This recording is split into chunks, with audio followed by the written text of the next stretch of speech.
This lesson is about solving equations. It's from lesson 1-3 in your book.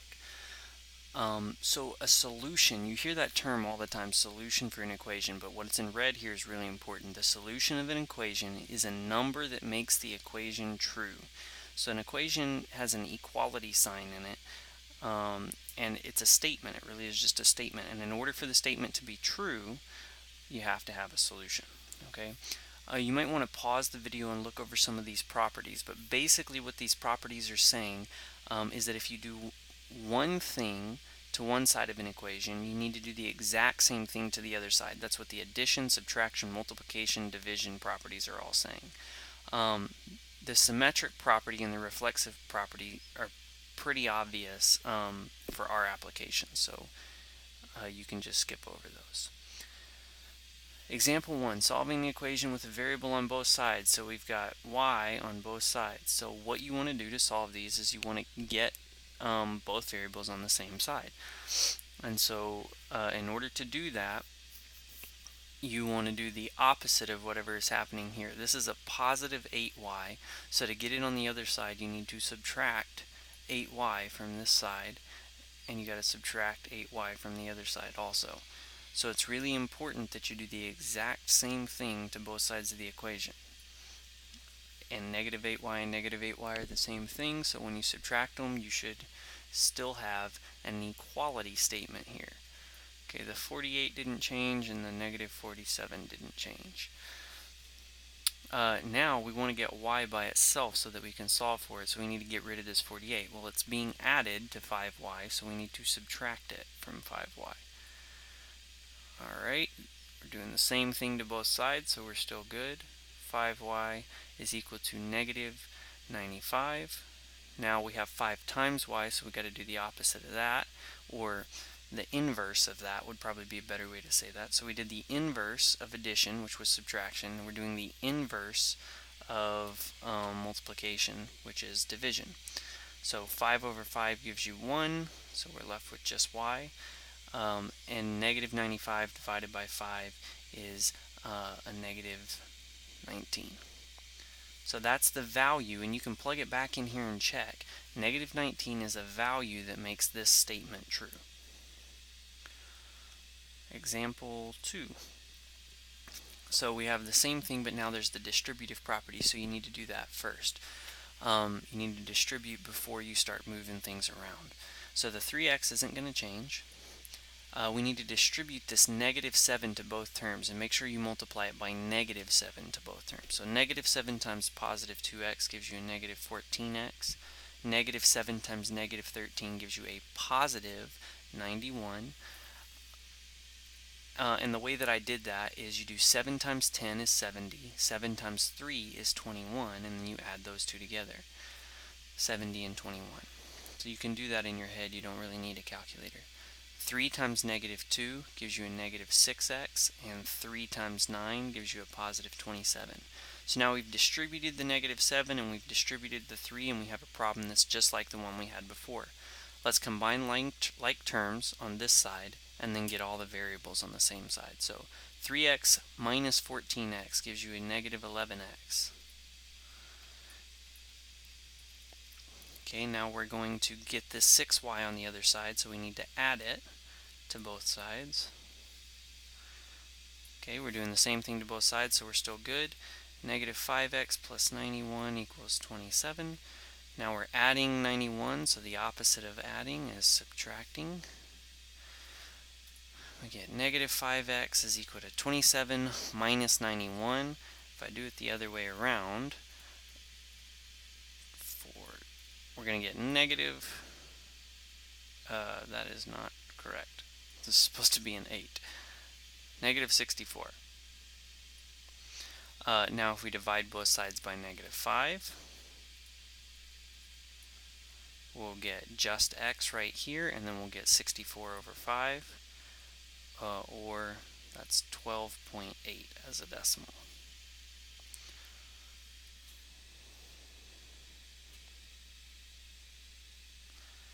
Example 3. The formula for the area of a trapezoid is this. We're going to solve the formula for h. Alright, so let me rewrite that over here. We have h times b1 plus b2 over 2. Okay, sometimes it's written as 1/2 h times b1 plus b2. So that's pretty interesting. We need to get h by itself, so we just need to undo all of the things that are being done. Let's get rid of this 2 first. This entire side of the equation is being divided by 2, so to get rid of it, we need to multiply by 2. I'll write 2 over 1 so you can see it there. So we multiply both sides by 2, and that gives us 2a is equal to h times b1 plus b2. Alright, now a tendency here is to distribute the h, but that actually makes the problem more complicated. We need to get the h by itself, and it's already by itself here. We just need to get rid of this term.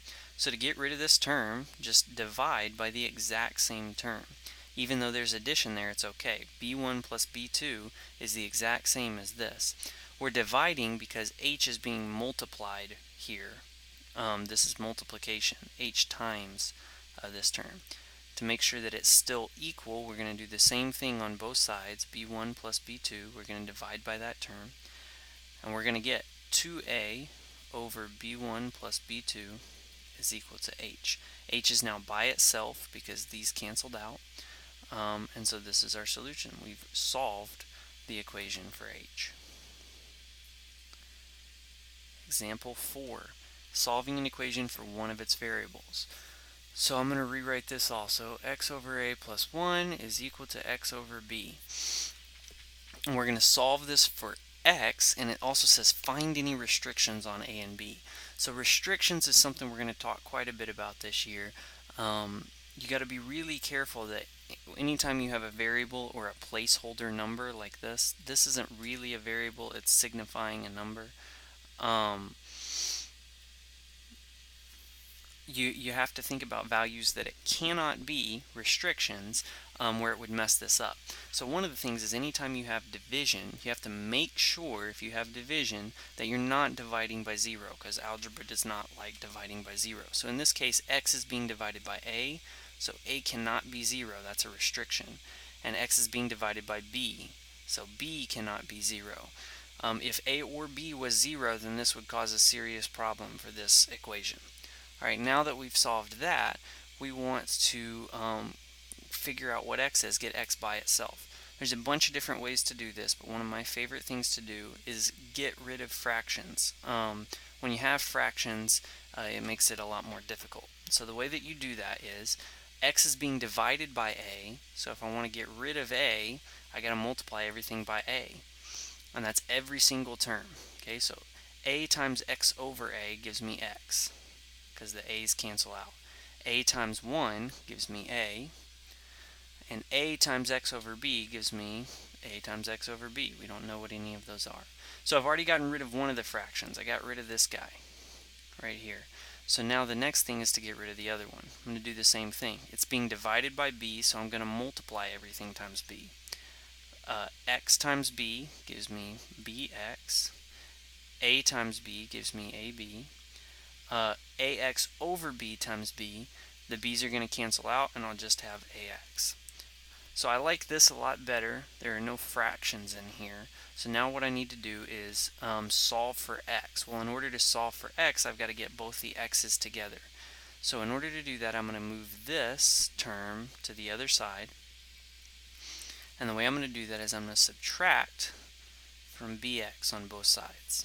I'm going to write up here where I have some more space. These are going to cancel out and give me 0, so I'll just have ab on the left side of my equation, and the right side of my equation will be ax minus bx. Again, I don't know what this is, so I just leave it like that. The next step is kind of tricky. If I want to get x by itself, I've got to factor it out of both terms. Or you could think about it like combining like terms. So whenever you have like terms, which the variable is x raised to the 1 power in both cases, so I can combine these by adding the coefficients. So a plus negative b is the same thing as a minus b times x. This is what it would be if I combined like terms. You could also think about it as factoring out an x from each term.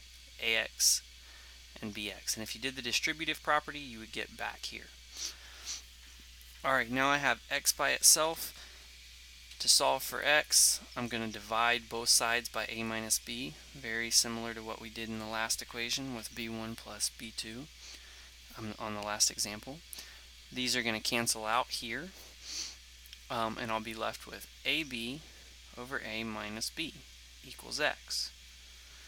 And this is the solution so far. But remember, anytime you do division, so we just did division here, we divided by a minus b. Anytime you do division, you have to be very careful that you don't get 0 on the bottom. So a minus b cannot be 0. If a minus b is 0, then again we have a big problem in this equation. Another way to write that is a cannot be equal to b. If a and b are the same thing, then a minus b is going to be 0. So these are the restrictions, and this is the equation. This is the trickiest part. It's pretty difficult. If you need help with these, ask me in class. Okay, then we have a few real-world examples, supposedly. A dog kennel owner, if you had 100 feet of fencing and you wanted to make it 5 times as long as it was wide, you need to find the dimensions of the dog run. So pause the video for a second and think about how would you do that? And perhaps even draw a picture of what the kennel might look like. Here's my picture for what the kennel would look like. This box represents the fence. I have 100 feet of fence, and I don't know the length or the width of this kennel, but I know that whatever the width is, the length is going to be 5 times as long. So I could write it like this. These are the lengths of all the sides of this rectangle. If I add them all up, x plus 5x plus x plus 5x, it's going to be 12x. And all of those combined need to be 100 feet long. So each side needs to be, if I divide both sides by 12, this cancels out, and x is 100 over 12 feet long. So my width is 100 over 12, which I could simplify that to 25 over 3. And you can write it as a decimal if you want. It would be 8.6 repeating. And then to figure out the width, 5x is going to be equal to 5 times 25 over 3, which is 125 over 3. So the dimensions are 25 over 3 feet by 125 over 3 feet. So width, length.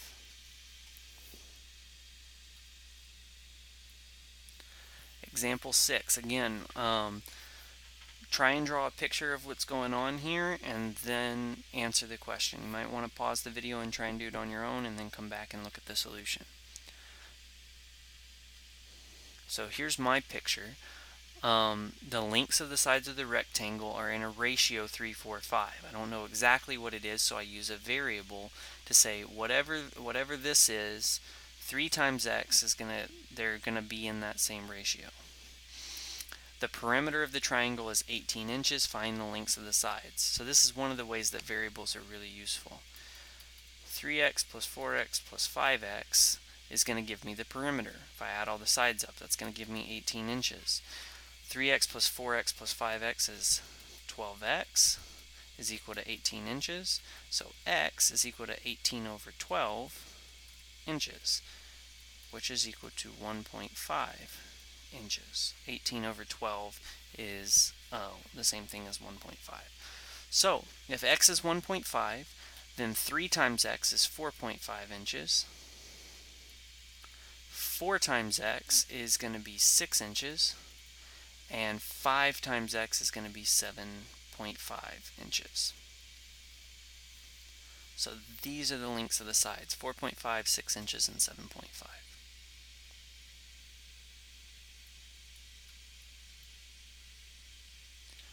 Last example. Radar detected an unidentified plane 5,000 miles away. So airplane. Here is my drawing skills. This is what an airplane looks like in my head. Perfect, right? Because you need a picture in order to do this problem right. Alright, 5,000 miles away. It is going 700 miles per hour. 700 miles per hour this way. 15 minutes later, an interceptor plane was dispatched, traveling. So there's another plane. I'm not going to draw it. This is the other plane. It's a black blob. It's traveling 800 miles per hour this way. How long, I think it's supposed to say long, how long did the interceptor take to reach the approaching plane? So you got to figure out when do they intercept each other. Okay, so you need to know this. Not that. Distance is equal to rate times time. That's a very important formula to just have in your brain for the rest of forever. So their distance, their total distance is 5,000 miles, and they're going towards each other. So wherever they intercept, let's say they intercept here, the total distance, this distance plus this distance, is going to equal 5,000 miles. So I'm going to say the rate of this plane, so I'll call that rate 1, times the time of that plane, plus the rate of this plane times the time of that plane, is going to be equal to 5,000 miles. This is distance 1, and this is distance 2. If you add their two distances up, they're going to be 5,000 miles apart. Alright, I'm going to erase this stuff now. Uh-oh. Got the spinning wheel of death. There we go.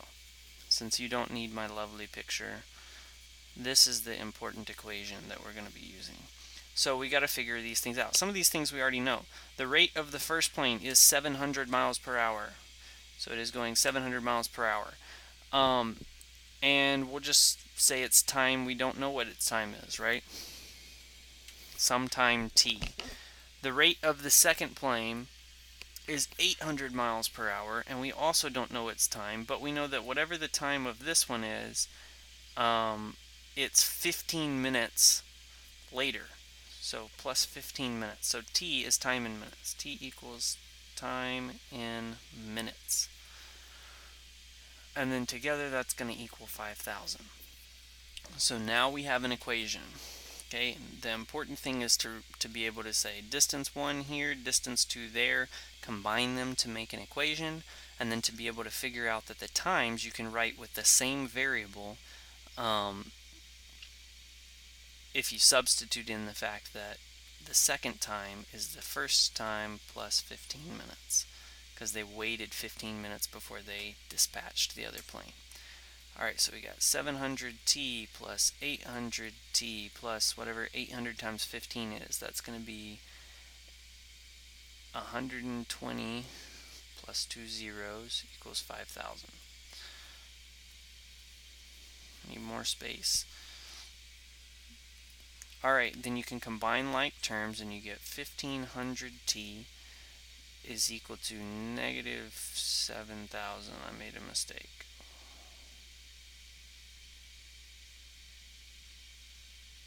Dang it. Pardon me for a second. Okay, I discovered my mistake. The problem is that I'm writing this in minutes, but this is miles, and this is miles per hour. Okay, so units really matter. It's miles per hour, not miles per minute. So I can't use t plus 15. If I use t plus 15, I'm saying the time was 15 hours later, and that's going to create a problem. So let's do time in hours, and so then that changes the second time to t plus 15 minutes is a quarter of an hour, so plus 0.25 hours equals 5,000. And now this is going to be fine. So you got to really pay attention to units. This is miles per hour, so this needs to be hours in order to give us miles over here. Okay, so same thing again, 700t plus 800t plus 200. 800 divided by 4 is 200, or times 0.25, and that equals 5,000. So now we've got 1500 t is equal to 4800 if you subtract the 200 from both sides and you combine the like terms. Then if you divide both sides by 1500, you get how long it took, you get t. And t is time in hours for the first plane, so this is for the first plane. But the question is asking you how long did it take the interceptor to reach. So 48, let's get rid of these two zeros. 48 over 15 is the same thing as 3.2. Okay, so it took 3.2 hours. That's how long the first plane, the unidentified plane, was traveling. So then we got to subtract 0.25 hours to get 2.95, and that's how long it took the interceptor to reach the plane.